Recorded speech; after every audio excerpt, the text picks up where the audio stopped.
A player can get sent off in football without ever touching another human being. No tackle, no elbow, no contact of any kind. The referee reaches into his pocket, pulls out red, and the crowd loses its mind over a foul that technically never happened to a person. Sounds broken. It isn't. There's a specific rule built for exactly this moment. Here is exactly how it works. Most red cards come from contact, a reckless tackle, a stray elbow, something physical, something visible, something everyone in the stadium immediately understands. That's the version you already know. It fits the story you already have in your head about what a red card is for. But football also punishes a completely different category of offense. Stopping a goal from happening at all. Not stopping a player. Stopping the ball.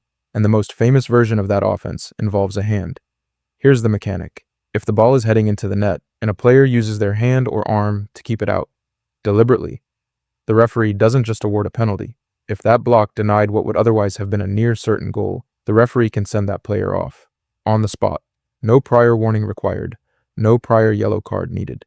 Straight to red in a single decision. Think about what just happened. The player didn't foul an opponent. They didn't touch a single other human being on the pitch.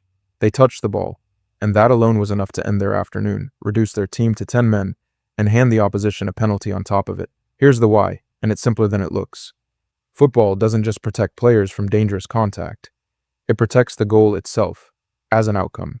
If you can cheat your way out of conceding by literally catching the ball, the rulebook treats that as just as serious as a professional foul that trips a striker one-on-one with the keeper. Same crime, different weapon. One uses a leg, the other uses a hand. The punishment doesn't care which brings us to the most dramatic version of this rule. It doesn't even require the goal to actually be prevented cleanly. If the referee judges it was a clear, obvious scoring chance, genuinely heading in, no last-ditch recovery coming, no defender realistically getting there in time, the handball alone is enough. No malice required, no violence required, just denial. Intent barely matters once the geometry of the chance is obvious enough. This exact scenario has happened on football's biggest stage.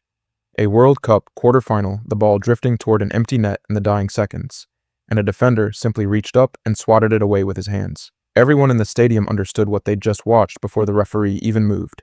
Straight red card. Penalty awarded. Elimination on the line for an act that involved zero contact with another player. And here's the part that makes it sting even more. The penalty itself can be missed. The team can still lose, and the red card stands regardless. The punishment isn't tied to the outcome. It's tied to the decision. Here's the twist most fans miss. This isn't limited to strikers near an empty net. A goalkeeper can be sent off the exact same way, for handling the ball outside their own box, denying a breakaway with their hands where they're not allowed to use them at all. Different position. Identical punishment. The rule doesn't ask who you are on the team sheet. It only asks what you did with your hands and what it costs the other side. And it applies just as coldly in a Sunday league match as it does in a World Cup quarterfinal. No trophy required. No cameras required. The rule doesn't scale down for smaller stakes. So here's the whole idea in one line. Football doesn't only card you for hurting a player. It cards you for stealing a goal. With your hands, with no contact, and with the full weight of the rulebook behind it, whether you like it or not. And honestly, once you know this one, you'll never watch a goal line scramble the same way again. If this is the kind of thing that scratches an itch for you, stick around. There's a lot more of football's fine print where that came from.